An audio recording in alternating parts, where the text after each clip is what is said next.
તો આપણે એક સરસ મજાની એક વાર્તા કહીએ. એક ગામ હતું અને ગામની અંદર એક માજી હતા. હવે માજી પોતાનું ગુજરાન પોતાની જાતે ચલાવે, એમનું કોઈ નાના છોકરા જેવું કશું હતું નહીં. એટલે માજી દરરોજ જમવાનું બનાવવા માટે જંગલમાં લાકડા લેવા માટે જાય. હવે એક દિવસે જંગલમાં લાકડા લેવા માટે ગયા તો લાકડા વીણતા વીણતા એમને એક ચીપડું જોયું. ચીપડું કેટલાય ખાધેલું છે ભાઈ? હા, સરળ. તો માજીને ચીપડું ખાવાની ઈચ્છા થઈ એટલે માજી પેલું ચીપડું ઘરે લઈ આવ્યા. માજી તો જમવાનું બનાવી પછી એમ તો કહું ચીપડું ખાવ, એટલે એ એમ કઈ ચીપડું ખાવા માટે બેઠા.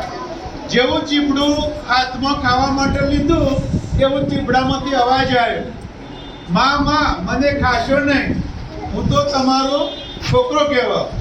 તો માજીએ પેલું ચીપડું બાજુમાં મૂકી દીધું. થોડી વાર પછી એ ચીપડામાંથી એક છોકરો બહાર નીકળ્યો.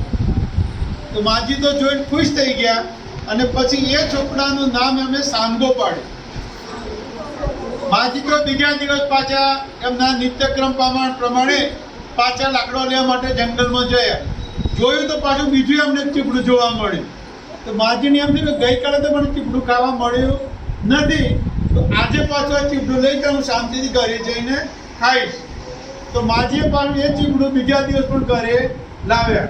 પોતાનું જે જમવાનું હતું એ ખાઈ અને માજી તો પાછા ચીપડું ખાવા માટે બેઠા. જેવું ચીપડું હાથમાં લીધું એવું પાછું ચીપડામાંથી અવાજ આવ્યો, માં માં મને ખાશો નહીં, હું તો તમારો છોકરો કહેવા.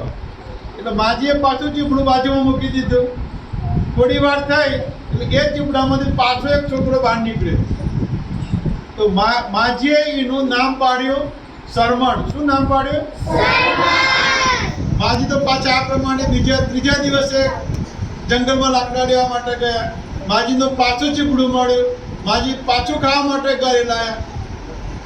કાયમી પ્રમાણે જેવું ખાવા બેઠા એવું પાછું અંદરથી અવાજ આવ્યો, માં માં મને ખાશો નહીં, હું તો તમારો છોકરો કહેવા.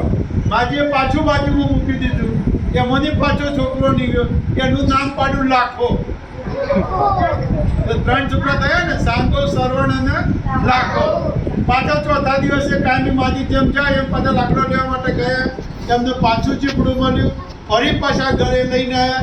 જેવું ખાવા બેઠા એવું પાછું અંદરથી ચીપડું બોલ્યું કે માં માં મને ખાશો નહીં, હું તો